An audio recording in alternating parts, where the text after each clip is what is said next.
Okay, so I'm coming to you today for a few reasons.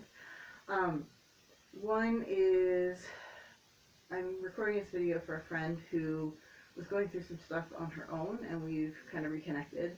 And I really felt led that she needs to hear what was happening in my life and the things that have changed while she was going through her own stuff. Um, with that said, she is one of those people with lots of connections, and I felt that she's going to share this with other people, and she has permission to do that. There's nothing in my life or my story that, um, if it helps somebody else, great.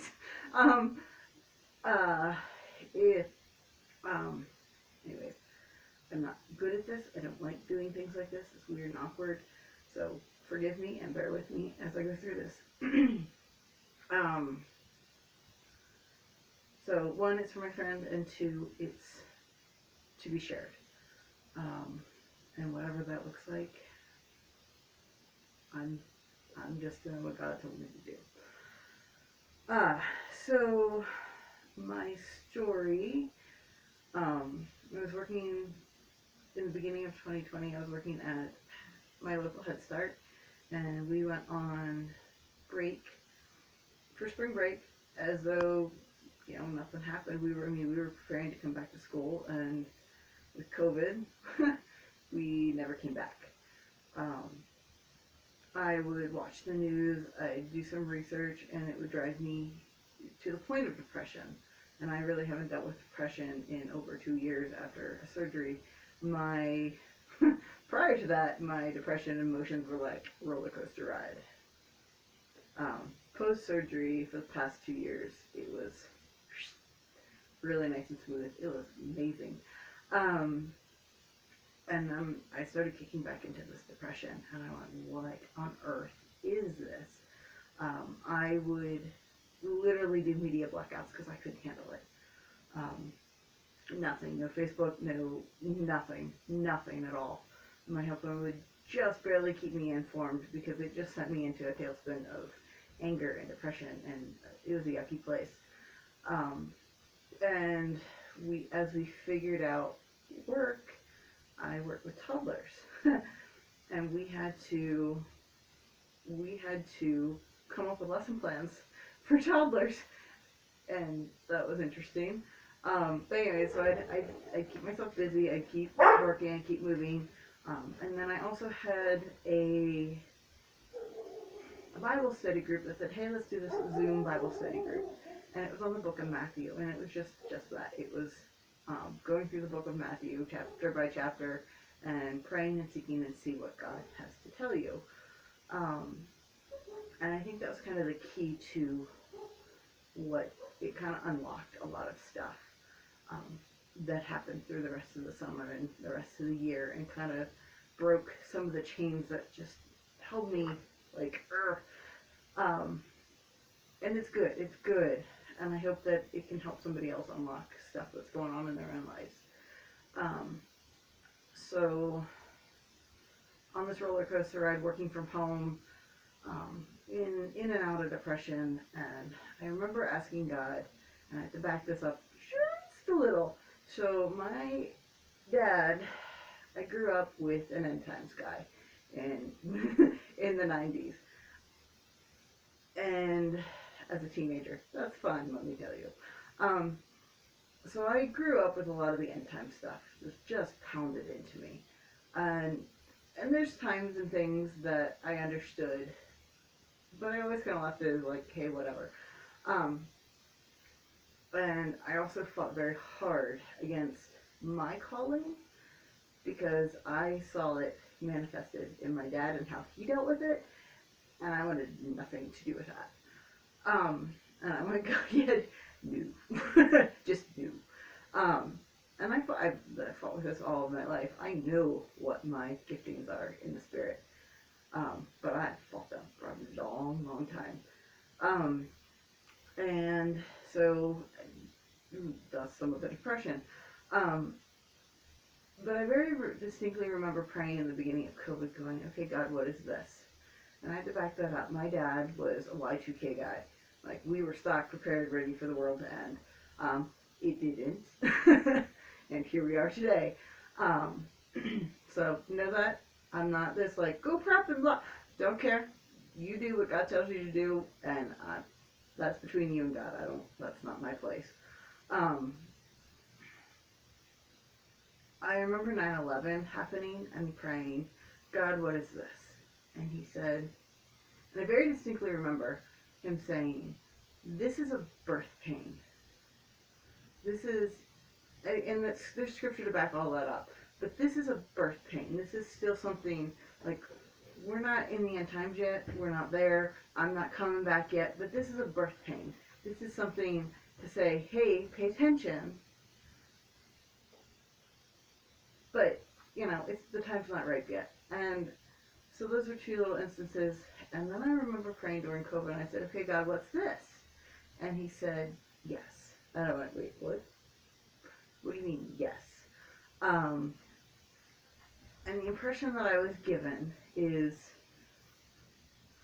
as a woman in labor, you're going into the hospital to have this baby. What I don't know, and I was never told, and it's not my place to know, because no one knows the day or the hour, it's basically, we're going into the hospital. What I don't know is, are we in for, a 48, 72-hour labor, or are we in for fast and furious 5-hour labor? I don't know those answers. It's not, like I said, it's not my place to know. That's just what I was told. That's the little piece I was given. And it calmed me down. I was like, okay, God, whatever, you're in charge. And I'm fine with that. So dealing with that in the back of my head, had all the depression and having to, just, and really hearing God say, you need to focus on your calling, because and I went into probably one of my darkest holes, I would say the end of May of 2020. And it was just, I think it was a week where I just laid in bed and I could do nothing. And nothing. It was all I could do to just function. Anybody who's been in depression, you know exactly what I'm talking about. And I haven't been like that in a really long time, so it was hard to go back to that. And I kind of shook out of that, and God called me and he said, you need to accept who I've called you to be. That's hard. Because I have fought, because I don't want to be known as a prophet. My dad was that, and I don't want to be known as that. They're crazy. Let's be real. They're crazy. But he said, I need you to step into who you are and who I've created you to be. And I'm like, I don't know what that means. Because I've always been told, if you're a prophet, you give these happy little things to people. I don't get that. I get hard stuff. I get big stuff. And I contacted my mom. I said, Mom, what do I do with this? And she prayed about it and had a friend pray about it. And she came back and said there are two types of prophets. There are those who give the happy words of encouragement and, that one-on-one. She goes, and then there are those, like me, who get a bigger word, a harder word, and you just don't understand. And she said, those are for the nation, for a corporate group, for a church. It's words of warning in a lot of cases. But there's also encouragement. I've done a lot of research now over the past year on different prophets. And while, yes, there's this hard, pay attention, there's also this, but look, I love you. Look, I care for you. Look, I'm going to protect you even when it's hard. And if any of you have ever looked at the Old Testament, the New Testament, and what is to come, I've been doing a lot of research in that. I've been stuck in some fun chapters. And some of them for a long time. And just soaking in it, and that's where I'm supposed to be. Each of us has our own calling, and that's fine. And he has really, really shown me what that means. Anyways, so yeah, there's tough stuff, and I'm one of those people who gets blessed to say, hey, there's stuff coming, but God loves you, and no matter what, you're going to be taken care of. Ha! Okay. That's a hard place to be, because, we as Christians think, especially in America, well, God's going to take care of us, and it'll all be fine. Yeah, okay. I've never bought into that. I can't. It's not how I was wired. It's not who God created me to be. And that's okay. So anyways, talked to my mom. And we're in the summer of 2020, and I'm starting to step into, like, okay, God's called me to be this person, and what does that truly mean? It's fascinating, because around that same time, my church started to call, the church I was going to, like, gave the call, like, hey, this is what we're doing, we're going back in, these are the rules and regulations. And, okay, I'm working at Head Start, this is a government-run agency. I know what is expected because I've already taken my stand on where I'm going to be and what I'm going to do. The end of June 22nd, was my last day at Head Start. I never went back. I never planned for that. I loved my job. I really did. I loved working for Head Start. Not many people can say that. But I never went back because I can see what's coming. And hey, guess what? This whole year it's unfolding. I'm going, yeah, no, you protected me. You told me not to go back. That was hard. But then my church came and said, okay, we're going to do this, and this are rules and regulations. And I went, you sound like a government agency. And all of the years of trying to leave, and God said, nope, not yet, nope, not yet, nope, not yet, you're not allowed to leave. And I built relationships, and I built friendships, and all of that is amazing and good. And I'm supposed to be there, but when he said, these are the rules and regulations, and and I'm like, this sounds like a government agency. Oh my word, the church is a corporation.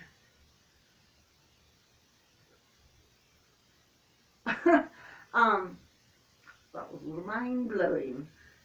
But many religious agencies are just that. They're religion. There's some good. There's lots of good. And many people need it. It's a place to hopefully come where you're broken and hurt.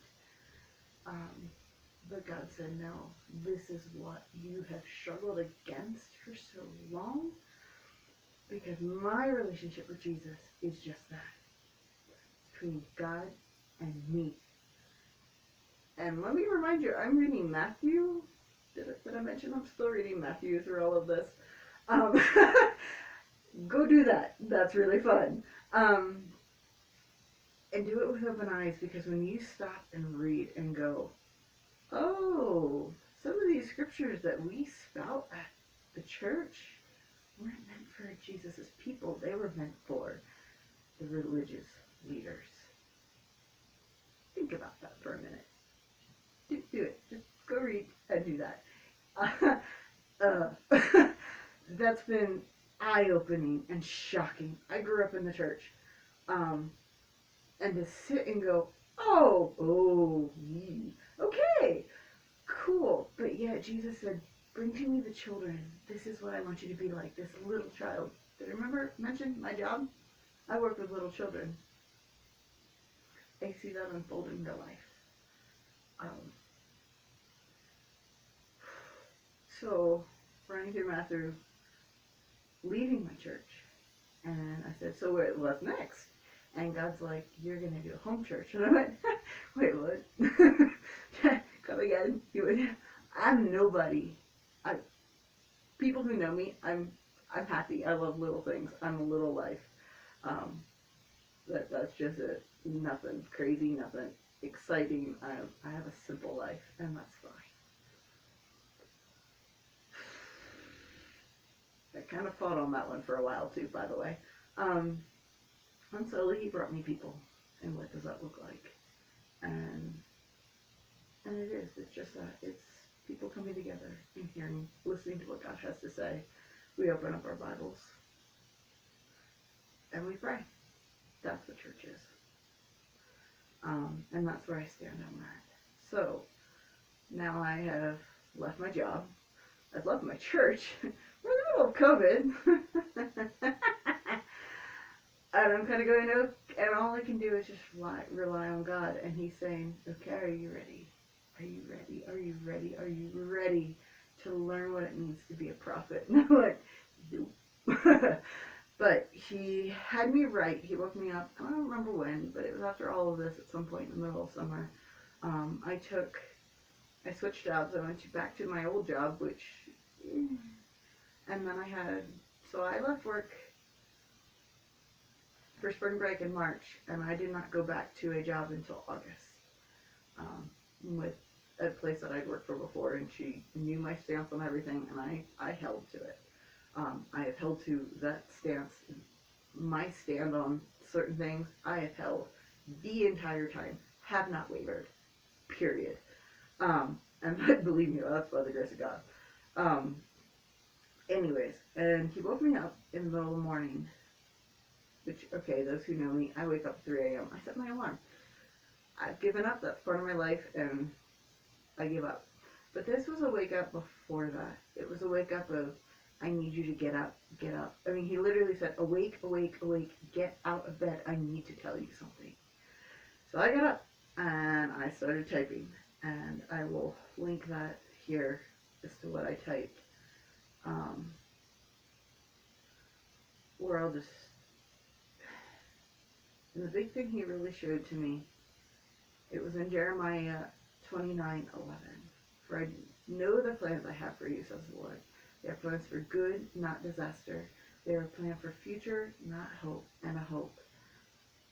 And I had parents who were called to raise me in that. I truly believe, looking back, that my life 100% is an act of God. Period.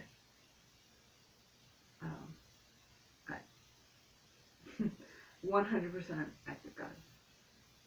It just is. So I battled, and it's an oppression. The oppression is what causes the manifestation of the depression.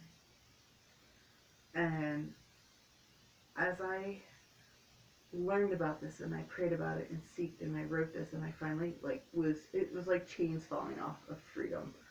Okay, I'm a prophet. This is who you have called me to be. You've given me very specifically parents who can raise me in this.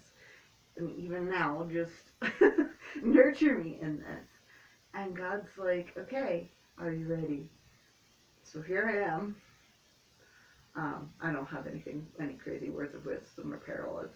That's not how it works for me. What has happened through the past year now is I'll still go into these weird fits of depression, and I don't know what they are. And God's showing me, and this is for my friend. You gotta hold me accountable. You. When I go into these fits, and it happened this week, I went into one on Tuesday, and all I could do was just shut down. And the funny thing is, something happened with this friend in their life, and I should have been praying. It was Tuesday. And she'll know exactly what happened that day. But it was that Tuesday, and I was in a deep depression, and I could come up with 1,000 excuses why. But looking back, I was like, God's like, you were supposed to be praying and you didn't. And I went, oh crud. So my prophet gifting is to pray. The other one I have is worship. But to pray and to worship, even if for 5 minutes, to pray over what needs to be prayed over. And I found that through the year, this entire year, I stayed out of town.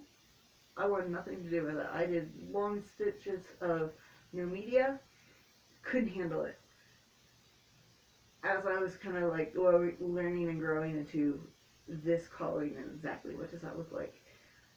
For me, each of us have our own thing, and I will stick to that very firmly. You have to, it's between you and God to find out who you are designed and called to be, because all of us are different. There's no copy cutter mold. Okay, we're all going to be the same.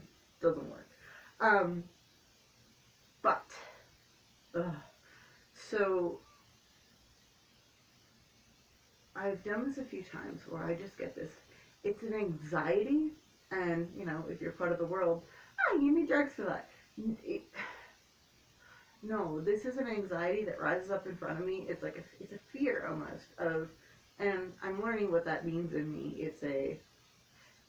Basically it's the enemy coming after me, going, shh, I'm going to quiet you and make you just depressed, and shh, I don't want you to know how powerful your prayers are. Shh. And God's kind of going, you ready to listen? He goes, pray now. And I'm learning, like, okay, pray. I don't know what I'm praying for. No clue. But this is, again, what I need my friend to hold me accountable to is, oh my word, I'm going into this depression, and I need her to say, you need to pray now. I don't know what for. And I had another little, weird anxiety attack, so then it was Tuesday, and it was Monday. I went into another kind of weird little angsty thing, and her and I were just chatting back and forth, and I started cleaning and and praying, and God's like, remember this? You've kind of forgotten again. But yeah, I need this reminder because that's what happens, and it's very specific key people that I know that I start praying for, and it's really weird because it's exactly what they need at that time. Again, I don't know what I'm praying for. I just say, okay, God, do what you need to do. Period. I don't need to know details. I don't want the responsibility of knowing the details. But it's happened a number of times throughout this past 2020, now the 2021 year, where I would drive into town and just this weight of, ugh. And I had learned when you feel this, ugh, it's heavy. It's literally like someone put a load of bricks on your chest, and I'm just going, I don't know what to do with this. And he's like, pray. Okay. There are very key strategic times, and it's weird because it's random. I didn't go to town a whole lot. I just didn't. The whole year of 2020 into 2021, I rarely went into town except for to work, and that was it. Pick up groceries, little things. Sorry. But there were random times that I'd be going through town for some strange reason, and I didn't know what was going on, even in the physical versus the spiritual, until after I got home, turned on Facebook, and went, ew, cool. Just prayed over that. But it would be this weight as I went into town, and I would have to just pray and pray and pray. And then I find out there's BLM stuff going on, or just really, and fine. Those who know me, I don't care. You are a person, a person, a person. Don't push your politics on me. Either side, don't care. It's between me and Jesus, and that's it. I don't care about politics. You want to talk that one with me, and you're not going to like the answer. You're not going to like the answer, because I don't play sides. I call truth for truth, and BS for BS, period. That's another part of my personality.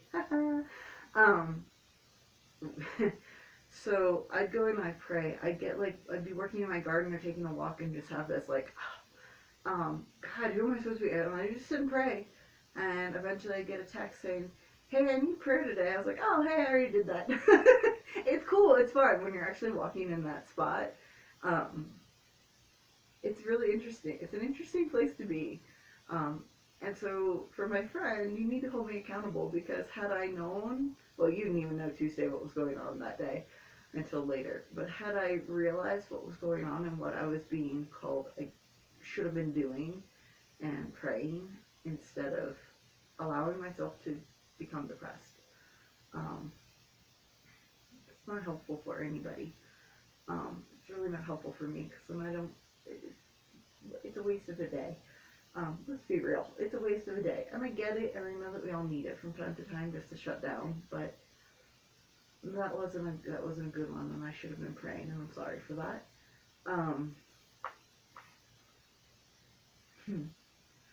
So, anyways, so here I am, listening to who God has called me to be, which, by the way, is a watchman. You can read that in Ezekiel. um, I kind of jokingly say I'm a desert prophet, and for those who know where I live, that's even funnier. I'm seeing some funny story. People would always ask me as a child, what do you want to be when you grow up? And I always looked at them like, that's a really stupid question. um, I did. I literally looked at them like, why are you asking me this stupid question? Stop it. And I always would answer with, I'm going to live in the desert with my horse in a cave. That's come back a lot lately, and I'm kind of, as I look at the world doing weird things around us, I'm going, wait, was that something prophetic that you were telling me back then as a child?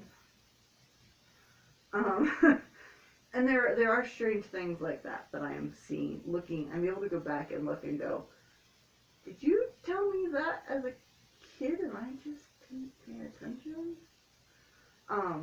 It's interesting how God works.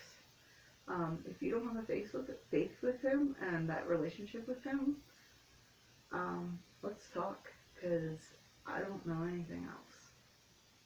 It's between me and God, and that's all. And maybe I'm utterly insane, and I'm crazy, and I should be committed to an insane asylum. Hey, there's that. But which is worse? Would you sooner die and say, huh, all that I thought that wasn't. Okay, so I still lived my life. I still had a great time, did my thing. Or would you sooner get to heaven and God say, I'm sorry you didn't know me. People told you. So that's where I've landed in my life is, one, I'm a prophet. God's called me to that. I'm a worshiper. That's another thing that Satan will attack me on. He'll attack me on those 2 points pretty hardcore. If I'm supposed to be praying into what's going on, either right then and there or into the future, Satan will attack that, and I go into a depression. Because worship is so powerful, it's the first thing he takes from my life. He's like, oh, do this, oh, do that, and I just need to hit play and sit and worship. First yet, I need to pull out that guitar, dust off my guitar and my piano and actually sit and play. That's a whole other thing. Anyways, we're now at nearly 30 minutes. And for my friend, I know that you've had to probably stop and listen to this about a dozen times. This is why we did it this way. And for anybody else, again, I'm nobody. I live a simple life, a small life. I do my thing. I do what I'm told. To a point, let's be real. I do what I'm told by God. And I just want to live my life and hear what God says. That's it. And pray for people. So I love you all, and have fun with this one.